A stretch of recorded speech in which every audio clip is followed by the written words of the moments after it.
एक छोटी सी झोपड़ी में दो दोस्त रहते थे। रामू और श्यामू। रामू कचरे की गाड़ी चलाता था और श्यामू रोड के किनारे बैठकर भीख मांगता था। जिंदगी में पैसा नहीं था, लेकिन एक दूसरे के लिए दिल जरूर था।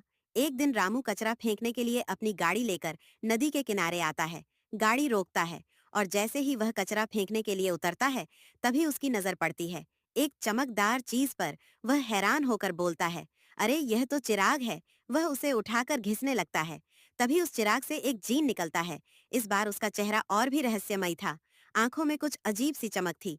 जीनी बोलता है, मैं हूँ जीनी, मैं तुम्हारी 3 इच्छा पूरी कर सकता हूँ, लेकिन ध्यान रहे, हर इच्छा की अगली कीमत होगी। रामू अंदर ही अंदर सोता है, अरे बाप रा, शायद अब जिंदगी में कुछ रंग भरेगा। फिर वह कहता है, मेरी पहली इच्छा है कि हमारे पास एक बड़ा सा घर हो। जीनी चुटकी बजाता है और बिना कुछ कहे गायब हो जाता है।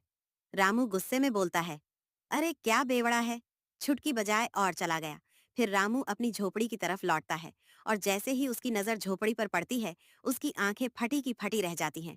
उसकी पुरानी झोपड़ी की जगह एक बड़ा सा महल खड़ा था। रामू खुशी से चिल्ला रहा था, नाच रहा था, झूम रहा था, लेकिन उधर उसका दोस्त श्यामू रोड के किनारे भीख मांग रहा था। तभी अचानक एक तेज गाड़ी आई और उसे कुचल कर चली गई। जब रामू को पता चला तो वह भाग के आया, सामने देखा और वहीं रो पड़ा। फिर उसे पास के कब्रिस्तान में दफना दिया। तभी जिनी दोबारा आता है और बोलता है, बता तेरी दूसरी इच्छा क्या है रामू। आंखों में आंसू लेकर बोलता है, सड़क पर चलना मुश्किल है, मेरा भाई जैसा दोस्त को सड़कों ने छीन लिया। तुम मुझे कुछ ऐसा दो जिसमें मैं उड़ सकूं। जीनी छुटकी बजाता है और उसके सामने एक लाल उड़ने वाला कारपेट आता है। जीनी बोलता है, इसमें बैठ जा, अब तू आसमान से चलेगा। रामू कारपेट पर बैठता है और आसमान में उड़ने लगता है।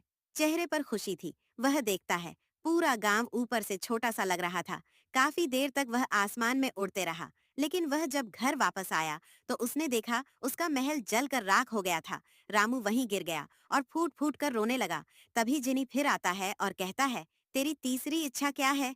रामू कहता है, जो भी दिया सब ले लो, लेकिन मेरा पुराना जीवन वापस दे दो, मेरा दोस्त, मेरी झोपड़ी, मेरा सुकून। जीनी पहली बार शांत होता है और कहता है, जो हुक्म मेरे आका। और एक चुटकी बजाता है। रामू के चारों तरफ रोशनी फैल जाती है। जब रोशनी खत्म होती है, तब रामू वापस वही जगह पर होता है जहाँ से सब शुरू हुआ था।